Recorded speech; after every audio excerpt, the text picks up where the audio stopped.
All right, everyone, we have to open up today with the New York Times columnist there, David Brooks, and his sandwich asides. And I know this was a couple days ago, but I promised I would cover this in its own video. I alluded to it yesterday. It was too funny not to actually talk about. But I want to frame it from the point of this is the problem with a lot of people who they're pundits, they're analysts, they're in the media to some degree, or they're in politics. People that tend to be in these sort of rungs, they get into their echo chamber with all their friends. Typically, they tend to be on the wealthier side. And they just don't understand how people that are like middle class and below actually function. And so you've got David Brooks here, and the basic idea was he took one of his less fortunate friends out for like lunch, and they went to a fancier restaurant. And he was like, oh, and her eyes were glazing over as she saw all these fancy schmancy names. I could tell she was frightened. She only had a high school diploma, not a high-powered degree like I do, and was less erudite, not white-collar, I guess. And so we went to get Mexican food, which itself is funny. The intonation, I guess, that going off to eat Mexican food is a low-class endeavor. I'm not sure, nobody even seemed to point this out. That alone is funny, because I would think that'd piss off like social justice warriors. If he weren't working for the New York Times, they'd be jumping down his throat, demanding that he be fired, demanding that he be blacklisted forever from ever writing another column again and all this shit. But because he's ostensibly like a neoliberal, I guess they gave him a pass. The idea is this. People, especially on the neoliberal side of politics, we see this with Shia LaBeouf. Who has, by the way, apologized for his crazy rants. He's like, oh, I'm an addict that hit rock bottom. I'm so sorry. He did actually what was best for him in the situation, which is once he sobered up, he's like, oh, shit. I just probably fucked up any remnant of a career that I had, including with an activism. I better at least look like I'm sorry. That's the right thing to do. He'll get a slap on the wrist now. Because of that, and most people will forgive him. They probably shouldn't. I mean, that's the way he really thinks. The way he really thinks is racially charged and frenetic and fucked up. He was just being honest because he was totally liquored, but they'll forgive him anyway. It's like, yeah, okay, well, he'll just be a blowhard. And when he relapses and goes back to the bottle, he'll do the same thing again. It'll be like a Mel Gibson story or some bullshit like that. Trust me, you watch. Give him a few years, he'll do it again. Or he'll try to reinvent himself, become religious, or some bullshit like that. But David Brooks is a microcosm of the greater problem within the corporate media, which is that these people, they apply the same basic logic that he's using now to the alt media. So in that sense, it's the same thing. Basically, hey, I have a journalism degree and a 7-figure salary. Therefore, my opinions, or what I read off of a teleprompter, should be taken more seriously. And they get confused. They're like, why aren't people taking me as seriously as they're taking this blogger, or this person making YouTube videos, or this smaller alt media site that its net worth is less than my single salary as a columnist or as a pundit or something? The reason why is because you don't seem authentic, which makes sense because you're not being authentic. And this sort of displays that here. Here you have someone, he's on the wealthier side, the educated coastal neoliberal side, the sort of post-business Democrat, post-industrial Democrat side, and acting as though people who just have a high school diploma, they've done something wrong, and they're the mindless, unwashed peasantry or something. That they're not capable of analysis, they're not capable of marketing and critical thought, they're not capable of understanding why he needs the $70,000 car instead of the $17,000 car, why he needs the 6th bedroom in his second home, that sort of lifestyle. And that becomes a problem because that's perceived as being snobbish, which is exactly what it is. I've run into this before myself. I say this. I was raised in the lower rungs of society, like the sub-lower middle class, basically the middle of the working class. And I've worked my way up, and I spar with people on both sides, generally speaking. I have to spar with people who are more like traditionalist religious on the right because of my views, but when I spar with people on the left, sometimes it's been, oh, well, you don't have like a master's degree, therefore your opinion doesn't matter. You know, you're not driving around in a sports car, so somehow this means you're not representative of polite society or something like that. Now I can work my way up to what I'm at now, doing just fine, doing fairly well. But it wouldn't even matter because I wasn't raised with a silver spoon sort of mentality. I didn't come into that very early. And they see that it's almost a little bit like monarchism or something like that. Like they were born into a superior social structure and fiscal situation, and therefore they're the benevolent guides of society. And they even refer to themselves like that in more explicit terms sometimes. You've seen it from the corporate media over the last year or so. They're like, oh, we need to guide society, and people need to start listening to us because we're benevolent. We've got the journalism degrees. Let us do the investigation. All these alt media sites and people making blogs and vlogs and all of these, you know, WikiLeaks and Project Veritas and all these groups that are specifically doing investigations or compiling and releasing material. None of them matter. They can't be like us because they've got less money, generally, although not not always anymore. They've got less money, maybe less academic training in this one specific field, and because they don't use a teleprompter. You know, they can, there's something wrong with you. You can actually speak for 20 minutes solid without constantly stuttering and trailing off, and you don't need a teleprompter to do that. And, like, that's a bad thing. Or, like, you're capable of making humor that's off color. The FCC's not going to fine you because you said bitch or something like that. They see that as a problem. It's like the language used. Their idea of how to deliver information to people is extremely dry and formal, both out of habit and out of legal necessity. They read off a teleprompter. They edit everything over and over before they release it, very carefully tailor the flow of information, and then they're wondering why the average person in the working class doesn't fucking take them seriously. It's things like this. That's the problem. Speaking from that background, if somebody had, in the past, when I was less well off, if they had spoken down to me because of the fact that I had less money than them, would I have listened to a word that they said? No. And chances are I'm never going to have, like, the 7-figure salary that some of these pundits have. Does that compel me to believe that what they're saying, or some columnist or opinion writer, does that compel me to believe that what they say has more intellectual weight than any other random friggin' person in the country? No. And it certainly has less intellectual weight in my mind than what I happen to analyze. Because for me, the proof is in the pudding. I can go through here, and I look at a story, a current event, or I'm analyzing polls, I'm predicting an election. I just apply my own common sense. Why would I want to listen to some person who probably has been compromised, probably is taking their money from a multinational bank, or at the very least the sub-company of a parent firm that's multinational, who takes kickbacks, who schmoozes with politicians and celebrities? It's like somebody who spends their time playing around with celebrities. You know, oh yeah, I went to Jay-Z's pool party, and then I visited the Kardashians, blah, blah, blah. How am I going to trust that person to eventually, if necessity arises, do any sort of expose on something that those same people are doing wrong?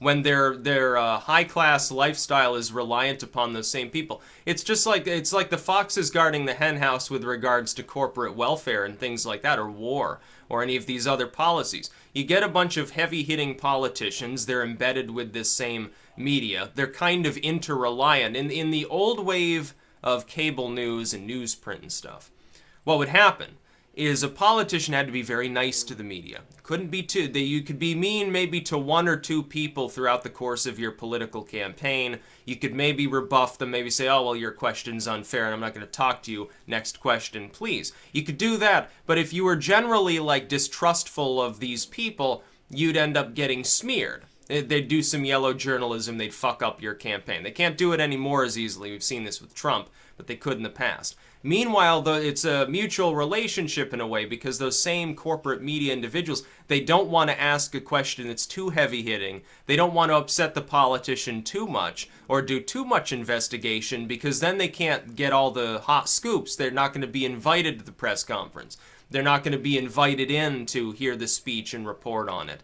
They're not going to be allowed in to give an hour-long interview or something. We've seen this in the past. And so what happens is you get this sort of cronyistic situation between the two, to the exclusion of people who are, again, they don't have the journalism degree and the teleprompter and the hair plugs and the $1 million studio. Why would anyone take them seriously? And now we've got the internet era. It's no longer necessary for that to exist. Cable is totally vestigial. It doesn't even have to exist. More and more people, their TV, the purpose for it is to watch Netflix and YouTube. That's why they've got a TV. They don't even have cable. Newsprint, again, what's the newspaper for? Your cat is puking, put the paper under it, catch the puke, throw it out. Your bird needs it like shredded up for bedding. You have to kindle a fire in your back. You're having a 4th of July cookout. Take a couple of those newspapers, roll them up for kindling or something. That's what the newspaper's for. What's cable for? I don't even know at this point. It doesn't even have a purpose. So you got this columnist, this goofy-ass dude, and he makes statements that are so insane, so obviously stupid, that no sane person would have written this column. And he gets raked over the coals, including by some of his own fans. People making all sorts of jokes on Twitter, which isn't a big surprise. This is the way that they talk down to people. It's the same thing that CNN did during the election with WikiLeaks. Oh, you little peons, it's illegal for you to read WikiLeaks. You let us do the investigative journalism. As though you even do it anymore. As though you're interested in investigating anything. See, that's the real problem. The real problem is the journalists don't do journalism. The analysts, their analysis is either so highly flawed it's unbelievably laughable and it shouldn't be listened to, or it's outright biased and it doesn't even matter if it's accurate. Now, the pundits, all they do is read off a teleprompter. Yeah, you, like anybody else, couldn't do that job. Okay, look pretty, get some makeup on, get the cap teeth, sit there in a suit. You'll be shown, the what to read explicitly, or you'll at least have notes there to read from, and you can go off into your little minute-long mini rants, and that's your job description. You get a 7-8 figure salary for doing so. Yeah, that's easy. No, what's hard is you sit there without notes or a teleprompter, and you continue to talk for just as long, and you don't even have commercials. I can do that every day. Lionel Nation can do that every day. Molyneux can do that every day. Sargon can do that every day. All sorts of people can do that. In the internet generation, those of us who are online. Don't need a teleprompter. Don't need notes. If there's any note at all, it's because a word is hard to pronounce. Like the Natalia story with this Russian lawyer that I'm going to have to talk about. Yeah, I'm going to read her name off of the tags that I've got because I can't fucking pronounce the last name any other way. It's like Vedelniskia or something like that. I don't even know. But they can't do, the pundit class can't do that. Look at O'Reilly. Makes the transfer to podcast format. Now, presumably, he still has a few notes in front of him and stuff. It's not quite the same delivery that it was before. It's a little bit more low-key. It's a little bit more scattered. There are a few more mistakes. There's a reason for that, because he doesn't have any specific training in just sitting there and being coherent for long periods of time. He's used to the teleprompter.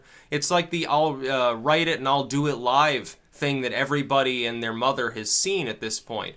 Back before I think he was even on Fox, he just goes crazy because the teleprompter's on the fritz. Well, if he should be able to wing it for at least a closing segment, if that's sort of your thing. He couldn't do that. And O'Reilly, consider this, of the pundit class, he's actually one of those who's better spoken.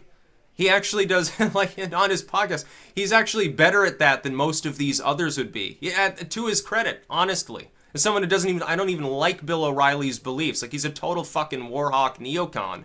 And yet he's more talented than a lot of these people. Glenn Beck is more talented than a lot of these people. That's sad. People like this, they write their columns, they get edited over and over and over. Probably takes him 2 days to write this one fucking paragraph. And he runs it into the ground, makes himself look foolish, and then these same people turn around and say, why don't people take us seriously? Why is the news not trusted? Maybe it's because you talk down to the majority of the U.S. population as though they were little children that needed your benevolent guidance. This happens within leftist politics as well. Not so much, it happens in right-wing politics in the moral sense as far as like evangelism goes. And the people like the Santorums and the Mike Pences, honestly, they get really, it gets old after a while. When you have somebody harping on how much you should love Jesus, oh, this wonderful country, Christian nation on a hill, blah, blah, blah. After a while, that gets a little bit old. Now, I want to hear about policy. I don't care about some dude that died 2,000 years ago and what it means for the nation. I'm not into that. Propose a tax plan. Tell me how you're going to pay for something. Tell me what's your military budget proposal. How are you going to shrink spending in some bureau? Tell me about that stuff. Stuff that actually matters for my day-to-day existence, because I have to live in this nation. I don't care about your religious views or anything like that. Keep them under your hat. If you want to talk about Jesus, fine, go to church. If you want to, it's like if I wanted to hear about your religion, I would go into a church and I'd hear about your religion. I'd study your dogma. You're not a priest. You're not a pastor. You're the vice president of the United States. Just leave that issue alone and you'll be better off for it. Even a lot of religious people are going to tune out immediately. They already get bored enough when they have to go listen to a sermon. But the left is, at this point, for the first time, over the last few years, has become more of the preachy, moral elitist thing than the right wing has. This is one of their major problems with like trying to attract people who are younger into the Democratic Party. Now it's their problem. They're the ones that are being preachy. They're the ones that are being elitist and moralistic and jackbooted and authoritarian much more than the right. Now, for a long time, it was the right wing that was guilty of that, and they kept screwing themselves over because of this. As more and more social issues began to wane in their favorability towards the right wing, it became a problem during elections. We saw this with Mitt Romney. We saw this certainly with John McCain. We saw this with the Republicans generally as a party. I know party and ideology don't completely overlap, but generally with the Republican Party, over some of these moral issues, gay marriage, abortion, and so forth. They shot themselves in the foot repeatedly by making them major issues. They attempted to use them over and over. They kept getting rebuffed. They didn't understand it. Trump comes along. He doesn't care. That's why he wins. With flying colors, honestly, among those who are focused primarily on, hey, I just want a good job.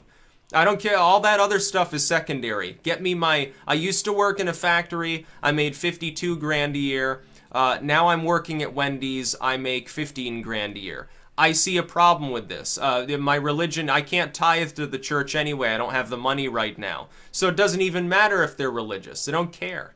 Hillary Clinton went down the moral route more than Trump did. Trump just sat there talking about a fucking wall. He didn't invoke Jesus constantly. All these people claiming him to be like a total zealot. He invoked religion and still has now. Far, far less than any recent Republican candidate. In fact, in living memory, to tell the truth. You have to go back to the pre-Cold War era to find a more secular candidate than Donald Trump. Obama talked about Jesus more than Trump has. And keeping in mind that all of his critics thought that he wasn't even a Christian. So, yeah, there's a little bit of an issue there for the Democrats, I suppose.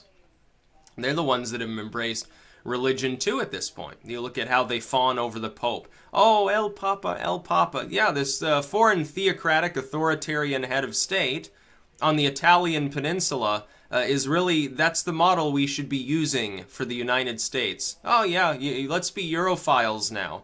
As though this doesn't contradict your very line about European culture, generally speaking. Oh, that lovely Angela Merkel. You know, the Christian Democrat. That lovely Sadiq Khan, that very religious individual who gets hot under the collar when he sees swimsuit models on the side of a bus, or a trolley or whatever they call it in London.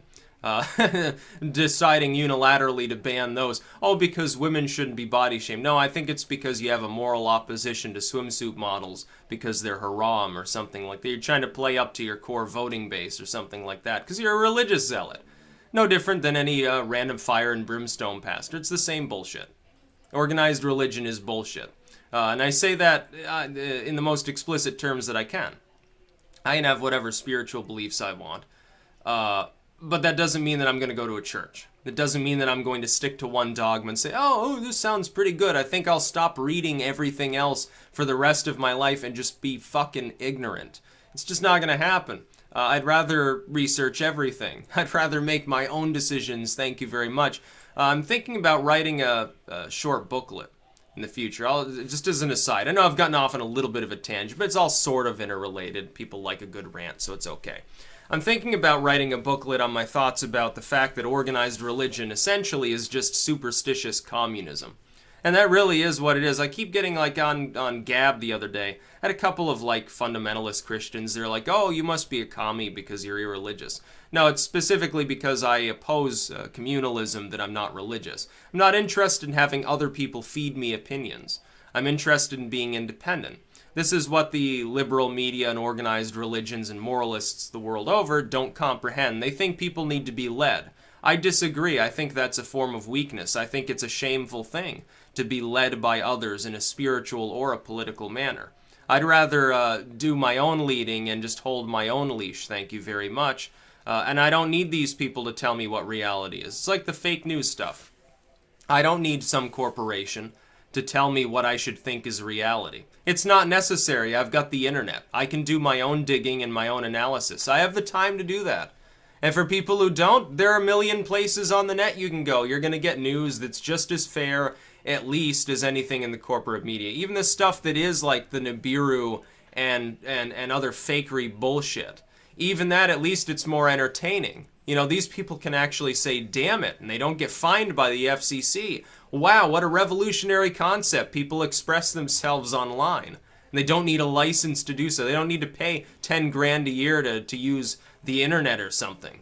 You know, like some people would love to see happen, I'm sure. All these career politicians, by the way, whether there's a net neutrality or not, they're still going to try to fuck with the internet. They probably want to tax things more on the internet. They've already been applying sales taxes to online sales. Okay, go ahead and do that, but at some point they're going to call for a greater tax on internet usage. Like if you just want to go there to absorb content, you don't have to pay anything extra. But if you want to host content, we're going to charge you money for that or something. Then it'll end up like cable if that happens. Oh, the outcry would be severe. They would fail. The outcry would be worldwide. It wouldn't just be in the United States. It'd get their ideological shit kicked in. Which is about the only thing preventing it from happening. They would if they thought they could get away with it. But all these so-called journalists within the elitist corporate media, they're so confused. Why would people ignore me? I'm so erudite. I'm a white-collar worker. I have my own limo driver. Why would people ignore me? Like they should take me seriously because I'm wealthy and I have a journalism degree. Your journalism degree doesn't mean anything. The only core of that matters is journalistic ethics, and you probably don't have any. Why would I care? I went to UVM. I'm just fine. I can analyze things perfectly well. I studied political science. I don't need you to tell me what to believe. I'll make up my own beliefs. It doesn't even matter how out there they are. They're still going to make more sense than yours anyway. That's about all. Peace out.